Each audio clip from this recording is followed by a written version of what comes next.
Oke.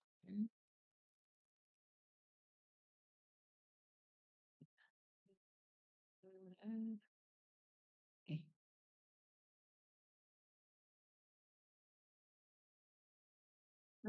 Untuk hari ini, Ibu akan menjelaskan, satu metode untuk penentuan jadwal proyek ya.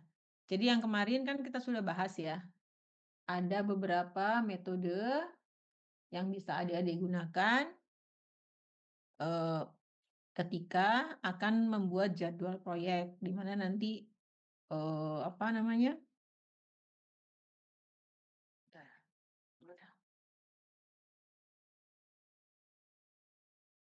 di mana nanti, kita bisa menentukan mana yang urutan ya istilahnya ya, urutan kan kemarin adik-adik sudah, belajar membuat, work breakdown structure ya. Jadi memasukkan semua aktivitas, semua kegiatan yang, untuk menunjang, berjalannya proyek kan. Di-list ya banyak aktivitasnya nanti misalnya level 1 aktivitas utamanya apa aja, ternyata di bawah aktivitas utama itu adik-adik harus memiliki beberapa sub-aktivitas, bahkan mungkin di bawah sub-aktivitas ada beberapa, work work work package istilahnya ya, ada beberapa kerjaan seperti itu.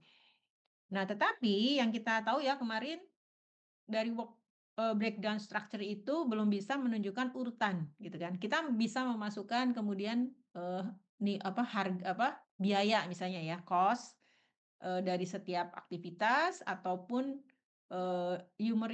resources ya, dari setiap aktivitas. Tetapi WBS itu belum bisa membantu kita melihat urutan mana sih yang paling dulu harus saya lakukan misalnya, yang penting tuh mana dulu gitu, kayak gitu ya, dari beberapa itu. Nah, kemarin kan ada beberapa metode ya, yang bisa eee dibuat, misalnya pakai Gantt gitu kan, adik-adik pakai Gantt juga bisa. Tapi Gantt tuh kemarin ada kekurangannya ya, salah satunya kurang bisa menunjukkan, eee, seberapa lama hasilnya bisa diselesaikan, misalnya seperti itu kan. Nah, kemudian ada yang kedua nih yang akan kita bahas hari ini adalah critical path. Nah, kalau critical path itu menggunakan, simbol-simbol yang kemarin sudah kita bahas ya. Ada aktivitas, ada event kemarin itu ya. Ibu akan share materinya dulu.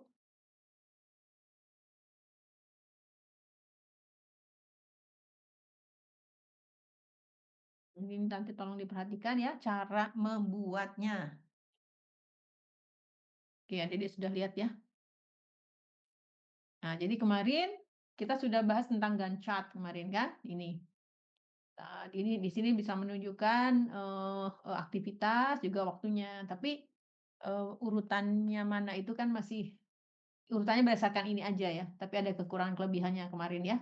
Jadi sederhana, dapat menunjukkan jadwal aktivitas, progresnya saat pelaporan karena kan ada waktunya, tapi kekurangannya tidak menunjukkan hubungan ketergantungan spesifik. Jadi misalnya aktivitas 1 itu mempengaruhi aktivitas 7 misalnya gitu. Nah, itu tidak bisa dilihat dari Eee Gantt chart ya, kekurangannya itu.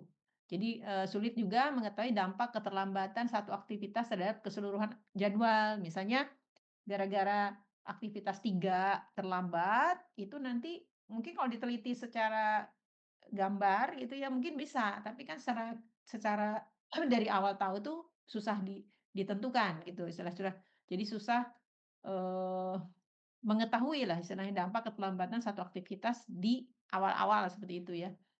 Nah makanya ada, metode yang lain yang disebut dengan jalur kritikal atau critical path ya adik-adik, yang kita akan bahas hari ini ya. Jadi critical path itu, eee, menunjukkan nanti kepada adik-adik critical path itu kan alur ya, menunjukkan aktivitas-aktivitas kritis, yaitu aktivitas yang tidak memiliki kelonggaran waktu. Jadi dengan, critical path nanti adik-adik bisa tahu, oh ternyata ini harus didulukan, yang jalur ini, aktivitas ini saja, atau event ini harus selesai, aktivitasnya apa, dan seterusnya. Jadi memiliki kelonggaran waktu untuk bisa diselesaikan seperti itu. Nah, jalur atau path itu jalur ya, disebut kritis karena jika waktu penyelesaian aktivitas pada jalur ini berubah, maka waktu penyelesaian proyek secara keseluruhan juga akan berubah. Jadi dengan critical path itu adik-adik bisa tahu nanti, dari awal gitu istilahnya, "Oh, saya harus lewat jalur ini dulu, kenapa ini kritis?" Karena ketika jalur ini tidak tercapai sesuai dengan waktu, maka akan merubah semuanya. Jadi jalur-jalur yang lain atau aktivitas yang lain, yang di luar critical path ya, itu akan terpengaruh juga akhirnya gitu. Nah, maka di sini, jalur ini, apa, yang akan sangat, penting ya untuk diketahui dari awal. Nah, kenapa kita harus tahu, critical path ya? Jadi ya tadi, supaya kita tahu dari awal bahwa urutan yang harus kita lakukan tuh aktivitas mana dulu gitu istilahnya ya. Jadi dengan cepat mengetahui aktivitas dan event yang paling sensitif terhadap keterlambatan. Jadi kalau misalnya kita mungkin pakai jalur lain gitu istilahnya ya, tetapi kemudian, apa, terlambat istilahnya gitu ya. Bukan jalur lain, tetapi ternyata kita me istilahnya ya, tidak memperdulikan jalur yang tersebut, yang kritis. Nah, suatu saat jalur itu terlambat, nah itu akan mempengaruhi semuanya akhirnya. Nah, jadi kita ingin tahu dari awal aktivitas dan event mana yang kritis, ya yang bisa mempengaruhi yang lain kalau misalnya dia terlambat ya. Sehingga dari awal manajemen dapat menetapkan prioritas pengendalian pada aktivitas kritis tersebut. Jadi misalnya, oh ini kritisnya, event dan aktivitas ini saja. Jadi untuk menghindari keterlambatan itu apa yang harus kita lakukan gitu ya pengendaliannya. Itu kan kemarin misalnya pakai skenario satu, skenario 2 seperti itu kan. Nah, jadi itu bisa ditentukan dari awal lebih cepat. Kemudian prinsip yang harus diperhatikan dalam estimasi waktu aktivitas ya. Ket untuk critical path ini kan harus ada estimasi waktu yang mudah ditentukan nanti adik-adik. Nah, apa yang harus diperhatikan dalam penentuan estimasi waktu aktivitas? Satu, harus bebas dari pengaruh aktivitas sebelum dan sesudahnya. Jadi jangan overload ya istilahnya ya. Jadi, eee, aktivitas ini harus bisa dilakukan ketika aktivitas sebelumnya sudah harus selesai gitu istilahnya. Jangan overload. Jadi aktivitas sebelumnya tuh baru 3/4, kita sudah memulai aktivitas yang berikutnya. Nah, itu tidak boleh. Jadi harus betul-betul, aktivitas sebelum itu sudah selesai, nah aktivitas sesudahnya juga belum dimulai gitu istilahnya, gitu ya, nggak boleh dimulai dulu seperti itu. Kemudian kedua, mempertimbangkan ketersediaan sumber daya ya, di sini, ya kan. Kemudian menggunakan hari kerja normal tanpa lembur. Jadi harus diperkirakan juga pakai, eee, siapa yang minta recorder? Siapa yang minta record? Minta record nggak boleh terus kabur ya. Nanti minta record terus kabur, nggak mau ibunya, seperti itu, nanti nggak mendengarkan. Ibu Dina ya, maaf ya. Jadi harus mendengarkan. Eee, jadi harus mempertimbangkan ketersediaan sumber daya, ya. Menggunakan hari kerja normal tanpa lembur. Jadi diusahakan ketika, menentukan jumlah kerja, oh misalnya butuh 3 hari gitu ya, itu harus hari kerja gitu ya. Bukan hari weekend itu dipakai, tidak. Jadi perkiraannya tetap harus menggunakan hari kerja, gitu ya. Kemudian memasukkan waktu untuk perizinan resmi.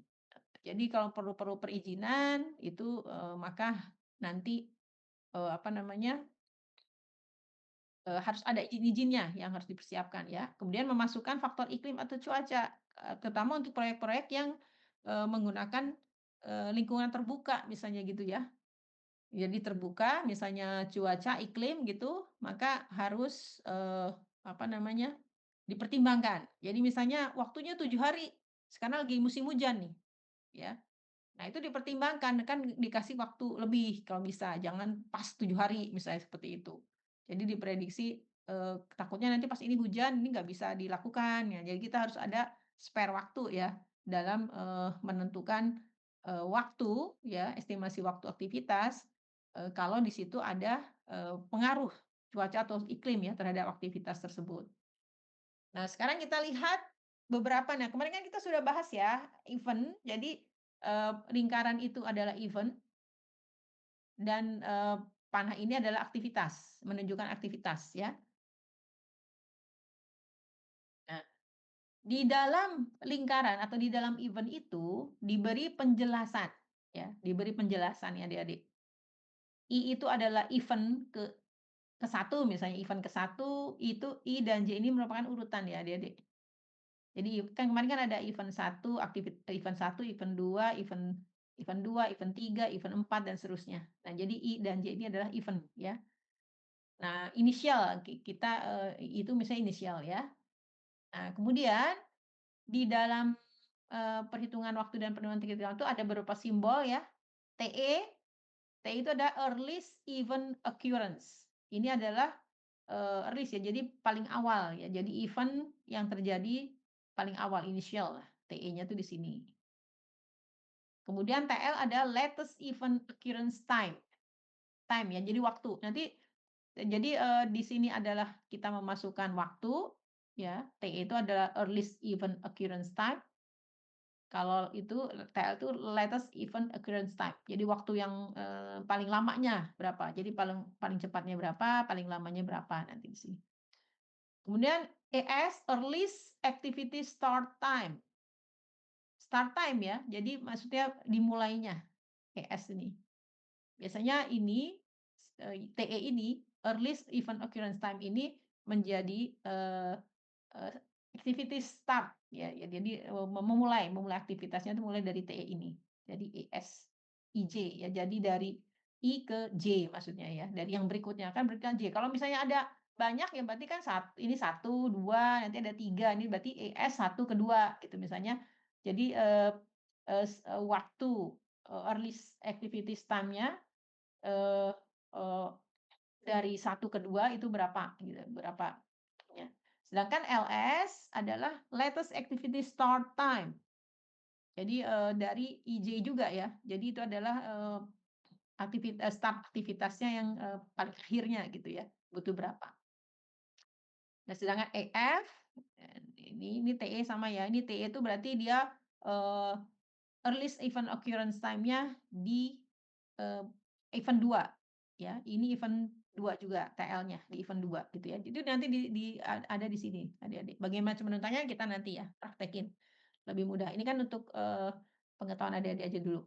EF EF kalau ES adalah earliest start ya, kalau EF adalah earliest activities finish time. EF finish kan, earliest finish ya. Jadi di sini, untuk jadi dibandingkan nanti ini ke sini gimana gitu ya.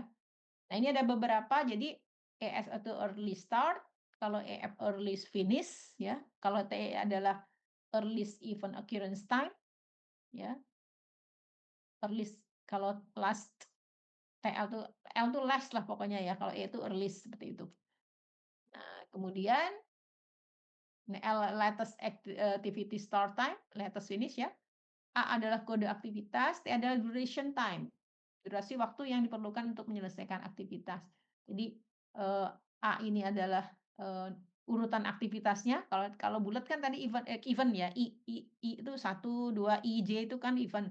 Kalau aktivitas tuh A ya, kode aktivitasnya A, aktivitas ke A, aktivitas ke B, dan seterusnya gitu ya, urutan juga ya. Dengan TIJ itu adalah waktu yang diperlukan untuk menyelesaikan aktivitas tersebut. Sedangkan kalau ES itu kan earliest time-nya. Jadi, apa, awal mulanya istilahnya gitu ya. Nah, sekarang kita lihat ada 2 jenis perhitungan ya, ada perhitungan maju, ada perhitungan mundur. Nah, sekarang kita perhitungan maju itu kan dari awal ke akhir gitu ya, gimana caranya. Nah, sekarang kita lihat perhitungan maju, forward pass atau fastest gitu ya, adalah waktu paling awal kejadian awal, adalah hari ke-0 misalnya. Jadi kalau misalnya ini bukan lanjutan dari proyek sebelumnya gitu ya adik-adik ya. Kita kan yang muda aja contohnya. Kalau bukan proyek sebelumnya berarti hari pertama itu kan hari ke-0 gitu kan istilahnya.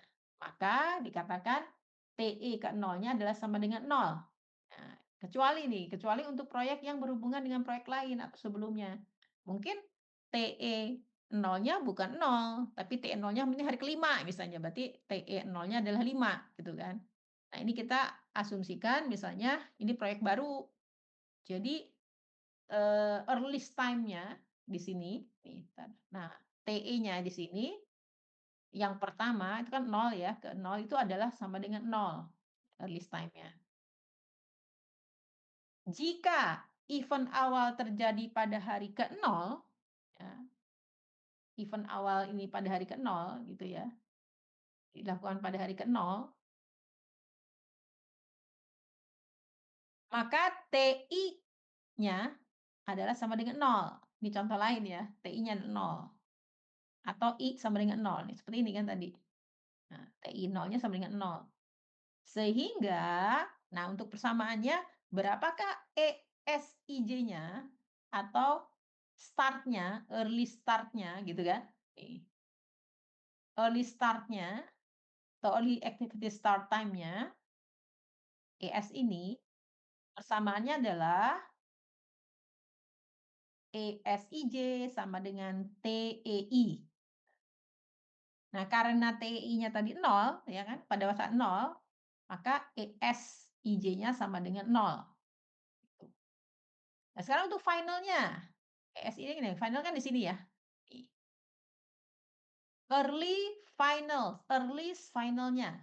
Kalau early final atau finish-nya bagaimana? Maka rumusnya nanti Ibu akan kasihkan ya ini, materinya hari ini. Misal hari ini Ibu berikan karena, masih ada yang terakhir port nanti itu kita bahas minggu depan terakhir ya. Maka rumus EFIJ-nya sama dengan ICE-IJ tambah TIJ. Nah, ICE-IJ itu apa? Nanti kita lihat, rumusnya ya. Tambah IJ. Inisial ya, C itu inisial. Maka R-nya adalah tambah TJ, TIJ. TIJ itu ini. Tadi TIJ itu ini kan. Nah, di sini. Jadi ada tambah. Jadi harus ESIJ mungkin ya. Ditambah ini. TIJ menjadi EFIJ. ESIJ ya, ES. S. Nah, kemudian pada event gabungan beberapa aktivitas, misalnya merge event, ya. Kalau kayak gini nih misalnya nih, contohnya. Jadi ada misalnya ini dari alur ini nanti bergabung di satu titik, ya seperti yang dulu ya kalau nggak salah nih contohnya itu. Ah, misalnya ini nih, A, B, C masuk ke D nih di sini ya, dari D baru satu. Berarti ini ada aktivitas yang bergabung atau merge activity ya kita sebutnya. EF, IJ, EF2 nih misalnya ada 3 ya. Nah, kalau kalau ini berlaku, maka TIJ-nya ya, di sini nih, itu mengambil yang maksimum dari ini. Jadi misalnya nanti ada 3 nih, aktivitas 3 ya. Ada yang 2 hari, 3 hari, 4 hari gitu ya. Maka diambil nanti yang maksimumnya, yang 4 hari. Bukan jumlah ya, bukan jumlah, tapi maksimum dari ini.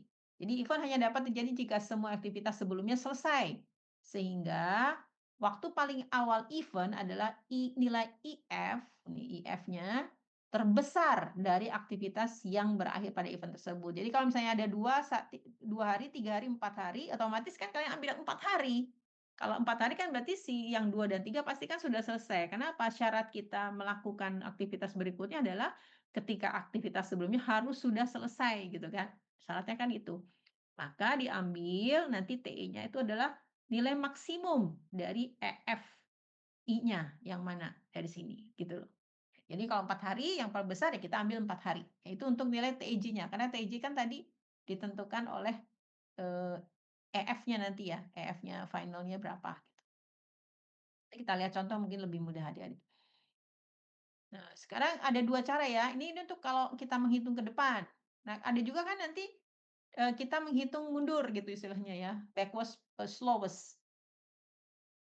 Ini yang untuk fastest, yang untuk, forward itu fastest, kalau untuk slowest-nya kita lihat, eee, dengan hitung mundur ya.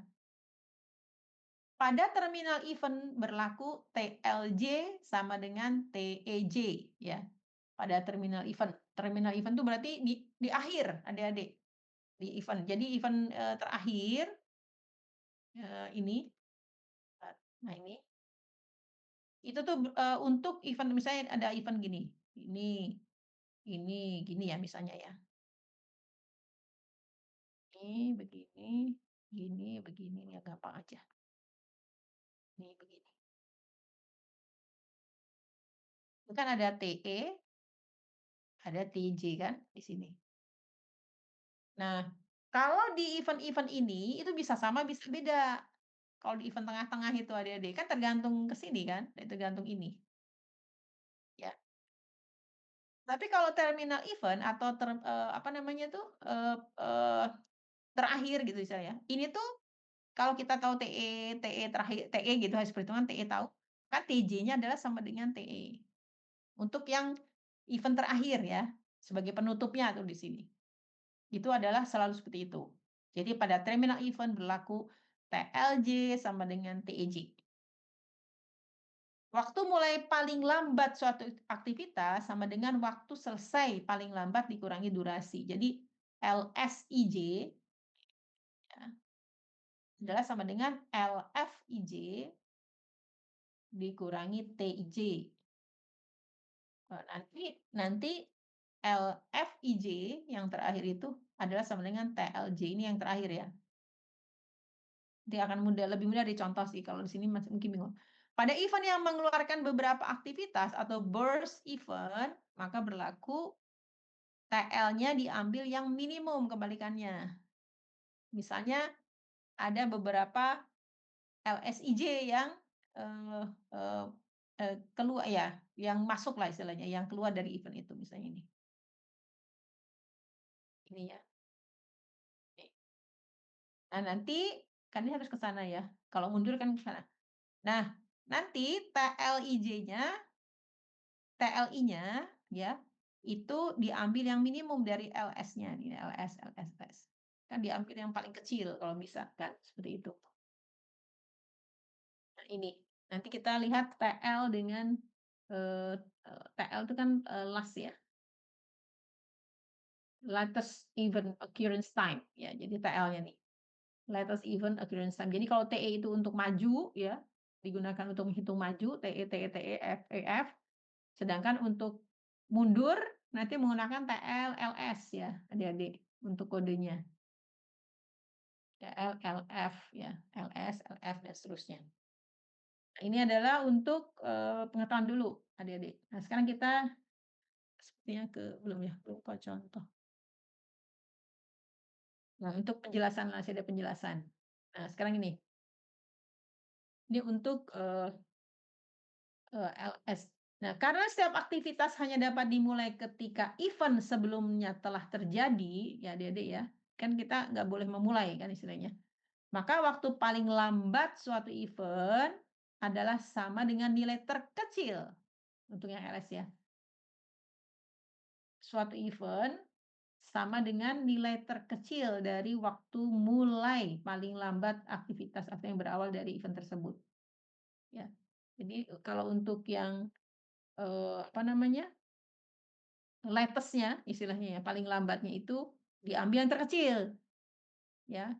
Kan TL itu kan paling lambat ya, latest paling lambat. Jadi paling lambat diambil yang terkecil, ya seperti itu.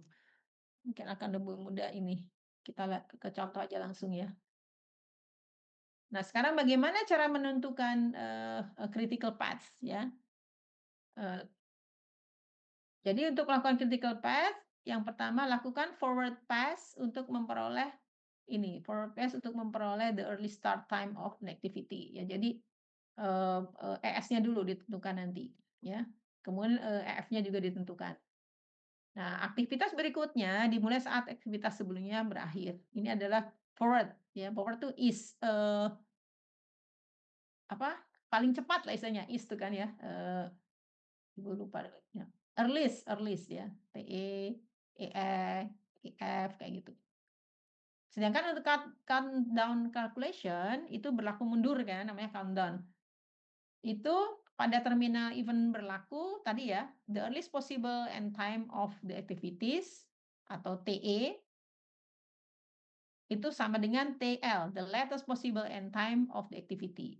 Jadi nanti EF juga sama dengan LF. Release sama dengan latest ya. Kalau di event terakhir ya, sampai Ibu tata tuju tunjukkannya. The latest possible start time untuk activities ya, LS itu ada sama dengan the latest possible completion time untuk activities. LS sama dengan LF juga, minus the duration of the activities nanti. Nanti kita lihat ya. TLS sama dengan LF dikurangi T durasi seperti ini. Ya. Di countdown, kalau di countdown ya berlaku seperti ini. Countdown itu nanti mundur, karena ada yang maju, ada yang mundur nanti perhitungannya adik-adik. Sedangkan ada namanya slack event nanti. Slack event adalah selisih antara waktu paling lambat dan waktu paling awal. Ya. LTJ pada event J ya. LT pada event J dikurangi ET pada event J, latest dengan release ya. Itu bedanya disebut dengan slack. Jadi beda waktunya gitu istilahnya.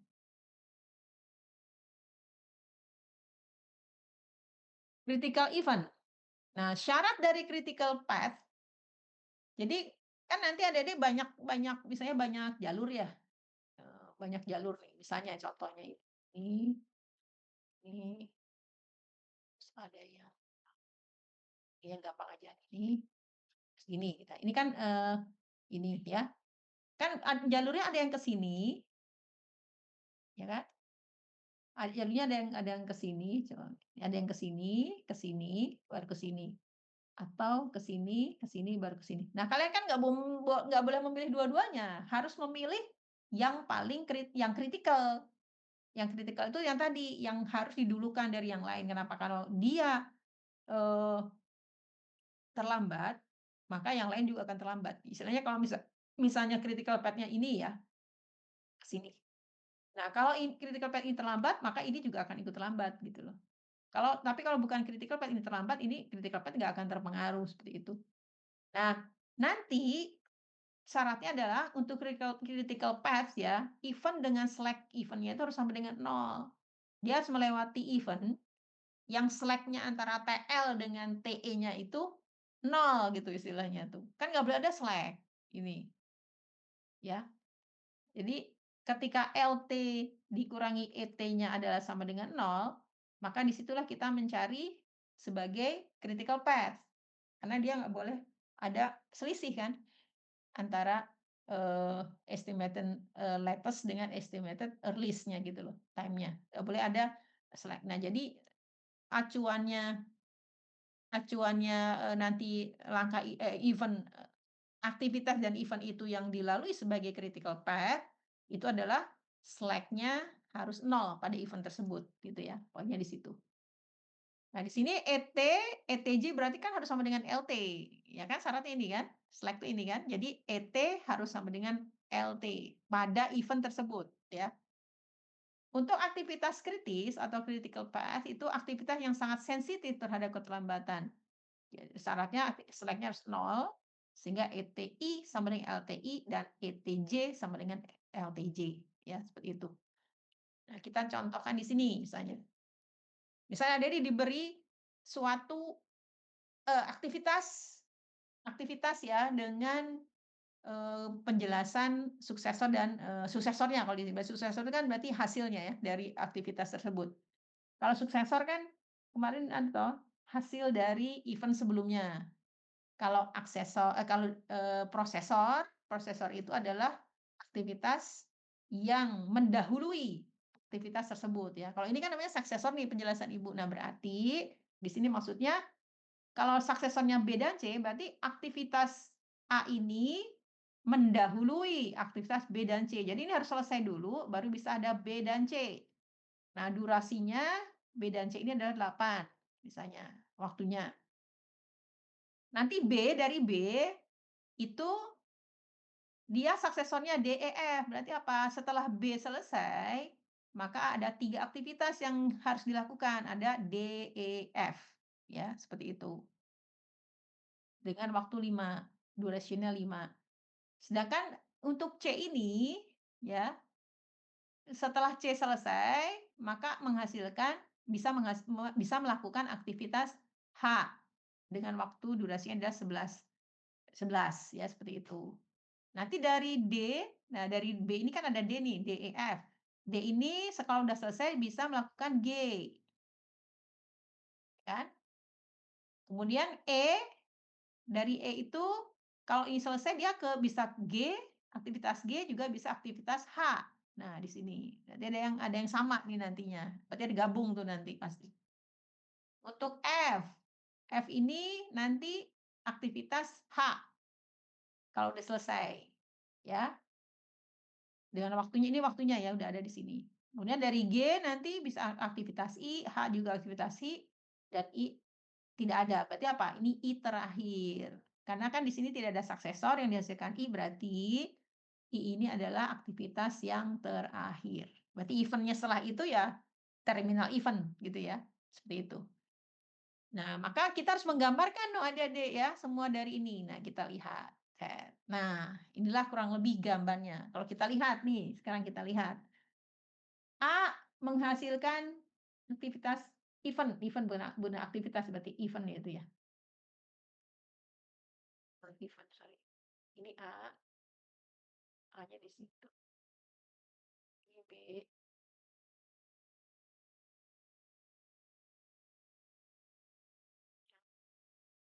yes. A-nya kurang geser ya, Ibu, nanti geser. Jadi yang pertama harus kalian lakukan adalah menggambar dulu. Ya, menggambar dulu. Sebentar ya, ini susah geser.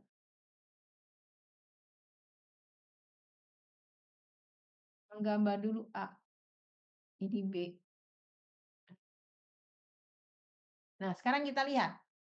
A, aktivitasnya harus selesai bisa menghasilkan B dan C. Berarti kan A itu harus dimulai dengan suatu event kan? Ibu kan jadi menghubungkan aktivitas itu menghubungkan event satu ke event yang lain gitu kan kemarin ya.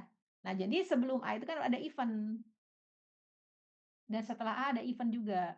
Nah, ini namanya event. Kita sebut event satu, event 2 gitu ya. Jadi A ini menghubungkan aktivitas yang menghubungkan event satu dan event 2. Ingat ya, kalau aktivitas itu menghubungkan 2 event ya. Dan waktunya adalah 8, tulis 8 di sini. Nah, dari B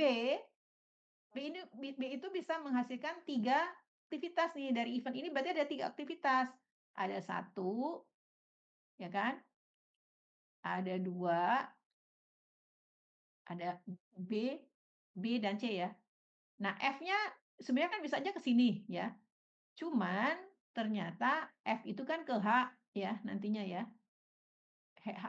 F tuh ke H nih. F tuh harus ke H nanti. Kemudian sebentar ini jangan-jangan Ibu salah ya. F7. F7.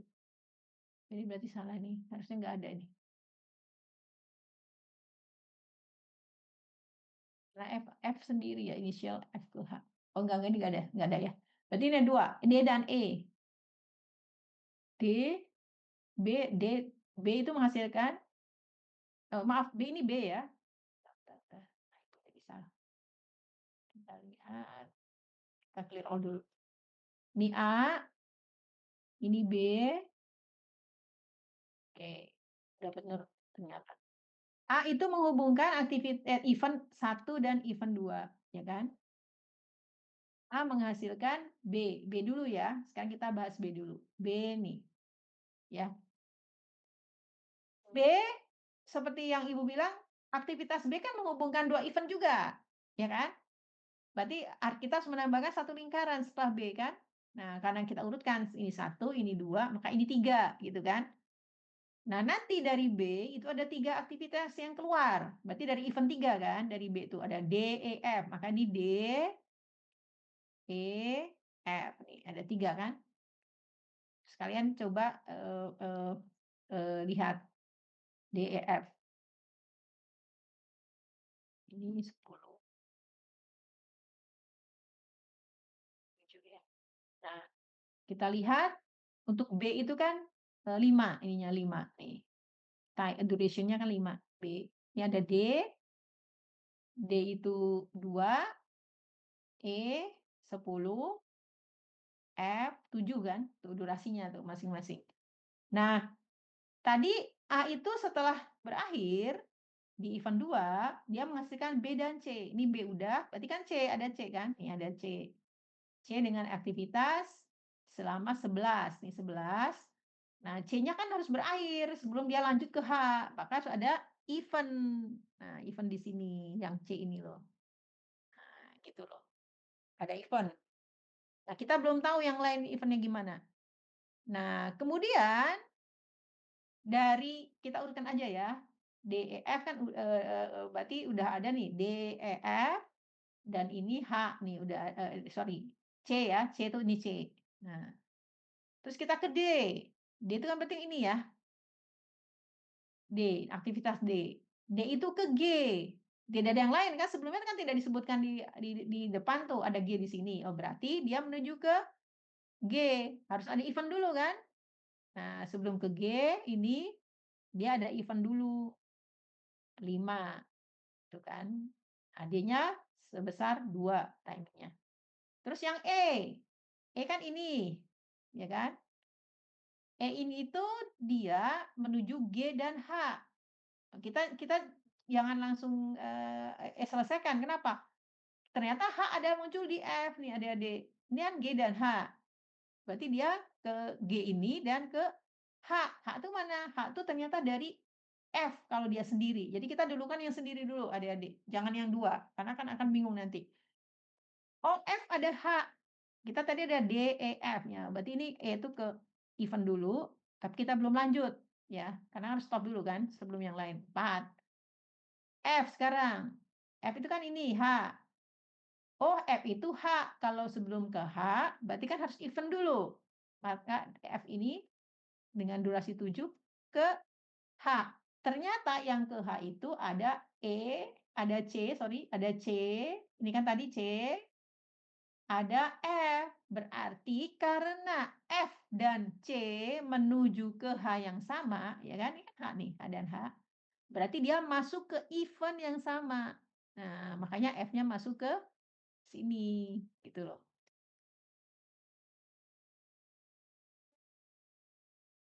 Nah, ini harus pelan-pelan ya. Nanti coba Ibu ulangi dari udah sebelum ke F lanjut, Ibu ulang sekali lagi, dengarkan adik-adik ya.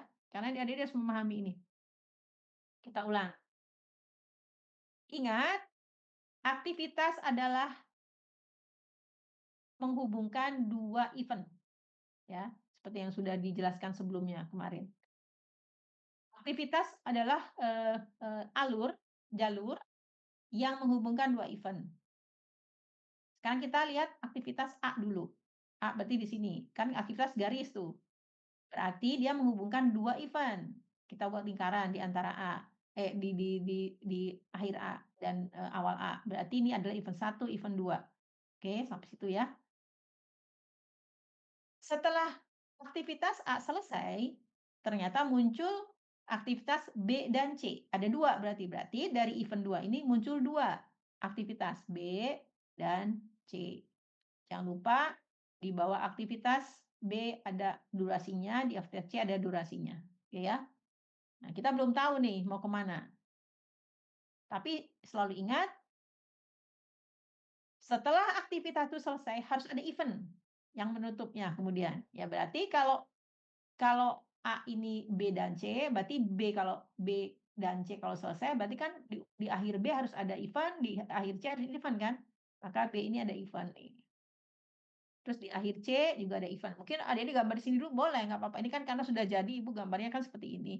Kalau misalnya nanti adik-adik orek-orekan, ya gambar dulu pendek nggak apa-apa, atau bisa panjang sekalian karena misalnya kok di sini ada muncul sama-sama, adik-adik bisa dari awal lihat, oh ini ada muncul H di sini, ada muncul H di sini, ada muncul berarti kan nanti ada yang bareng tuh, eventnya ada yang bareng.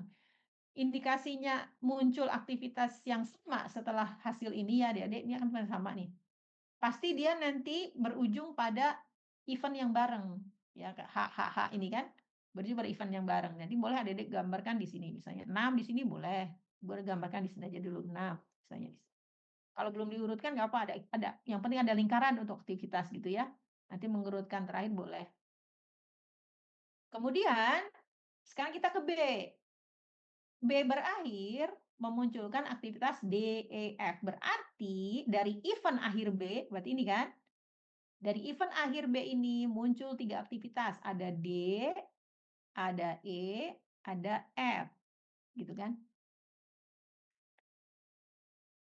Tuh, untuk yang B ya. Sama, ketika event D berakhir, dia kan harus ada ketika aktivitas D berakhir, dia harus ada event tuh, diakhiri event. Ketika E berakhir, dia harus ada event.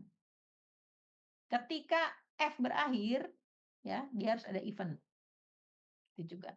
Event-nya mungkin tadinya pisah dulu sama sama si C nggak apa-apa, ini kan kebetulan udah bareng ya. Misalnya pertama-tama di sini dulu event-nya si F gitu ya. Nah, terus yang berikutnya C, C itu kalau berakhir, berarti yang sini ya, yang tadi dari, A nih, C ketika berakhir kan harus ada event, ya, misalnya di sini. Dia event-nya ke H. Nah, ke H nih. Saya ke H digambarin gini. Nah, untuk yang G,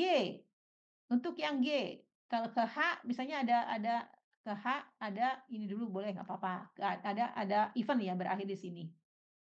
H dari, F sorry, ini belum ya, nanti aja. Dari F, ada event langsung ke H dulu, misalnya ini H, gitu ya. Nah, terus D. D itu berakhir, dia harus ke G. Berarti harus ada event, kemudian G, gitu kan. Nah, sekarang kita kan bandingkan, oh H, di sini ada GH. Nah, kita dulukan aja yang ini, yang satu. Oh, ternyata F berakhir itu memunculkan aktivitas H. Sama dengan C, memunculkan aktivitas H. Berarti, kalau ada dua aktivitas yang memunculkan aktivitas baru yang sama, berarti apa tandanya? Dia event-nya adalah sama, gitu loh. Event-nya sama, kan? Nah, maka berarti C karena mau ke H, F mau ke H, berarti event-nya harus dibuat sama, gitu. Ini berarti bukan di sini lagi, gitu. Sorry, nanya, menghapus. Nah, berarti dibuat bukan di sini lagi H-nya. Kenapa? Karena dia sama C dan H-nya, gitu kan?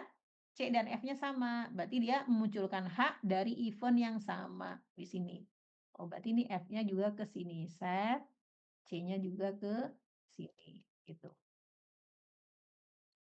Ya, memunculkan H nih di sini. Nah, sekarang kita balik lagi ke yang masih di sini ya. Kita udah clear ya. Ya, Dede sejauh ini udah clear belum? Sampai D sudah dapat nih. D-nya sudah, kemudian H-nya juga sudah nih muncul ya. Kemudian E-nya muncul, kemudian F-nya muncul nih. Sampai sini sini dulu, sampai sini dulu. Ini belum Ibu jelasin. Ada pertanyaan nggak? Belum, Ibu. Oke, udah jelas ya. Kita lanjut. Sekarang kita masuk ke yang GH nih. GH. E, E ini memunculkan G, padahal G-nya kan di sini tadi tuh. Ini barang D nih. Ini kan D udah ada G nih. Terus yang H juga udah ada ini. Nah, terus E. G dan H. Berarti kan dia harus ke sini dan harus ke sini gitu kan? Dan ingat kemarin dari event yang sama, kita tidak boleh ada dua garis aktivitas yang sama ke sini. Misalnya E mau ke 6, dari sama-sama dari 3 gini, nggak boleh. Ya, ingat itu tidak boleh. Jadi syaratnya menuju event yang sama boleh, tapi berjalan dari event yang sama, dua aktivitas itu tidak boleh. Ya. Jadi kalau mau G misalnya, lah kan bisa E-nya dari sini ke sini gitu ya. Nah itu tidak boleh. Kenapa? Berarti kan dari event yang sama 3 ini muncul D dan E itu nggak boleh ke akhir yang sama istilahnya kayak gitu. Ya, ke akhir yang sama. Kalau ini kan ini dari awal yang sama ke akhir yang sama juga kan, E dengan F.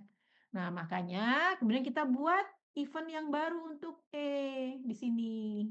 Nah, event yang baru ini itu menjadi jalan untuk menuju ke sini dan ke sini. Kenapa? Karena kan tadi ke sini langsung tidak boleh, ke sini langsung kan tidak boleh. Berarti kalian bentuk satu event baru untuk E, di mana nanti dari event baru ini kita buat dummy, yang kemarin ingat ya, dummy, yaitu aktivitas pura-pura istilahnya, yang bisa menghubungkan E itu dari sini ke sini dan dari sini ke sini, maka dibuatlah dummy nih adik-adik. Nih, ini untuk E-nya, yang dummy E-nya tuh di sini. Nah, jadi sekarang E bisa dikatakan, E ini kalau sudah selesai bisa menghasilkan G